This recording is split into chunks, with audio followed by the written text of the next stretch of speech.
Kwa hiyo wewe unajifanya wewe hujui kuongea. Na mwanamke ukimpenda huwezi kumwambia. Si ndio? Upo hapo tu, kazi yako ni kutuma tu vizawadi. Kazi yako tu ni kutuma vizawadi. Kazi yako ni kujichekelesha tu. Muda unaenda. Wewe demu umekuwa naye, yuko hapo mtaani. Kumwambia uwezi. Anatoka mwamba huko mbali. Wanafanya process, anaolewa pale, wewe kwenye siku ya harusi unakuwa mpanga viti. Ukitoka pale unaingia geti unalia. Alafu unaanza kumlaumu yule msana au kumwambia. Niwaambieni tu kitu, sisi waga tunajua. Mimi kabla hujani approach, za wewe umenifuata najua unataka nini. Lakini kwa sababu hatujaumbwa hivyo. Kwanza kulopoka mapema, sio nini, hatujaumbwa hivyo. Na ndio maana waga tunanyamaza.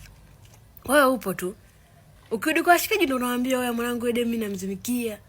Kuchukua hatua uwezi. Hivyo kwenye maisha yako. Chukueni hatua vijana.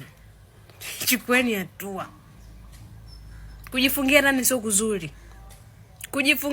kuzuri. Mwisho siku mnaanza kufanya vitu ambavyo havieleweki. Chukueni hatua. Mbona sisi tupo?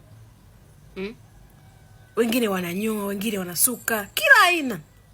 Wengine kanyoa kipara, utawapata wote baba. Hata bila hela unawapata.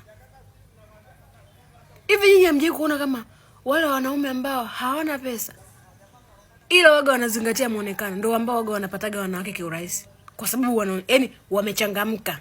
Weka hapo tu umepooza na unasubiri mimi nikupe eti kodi. Nitakupa kodi gani na utaki hata kutoka huko ndani?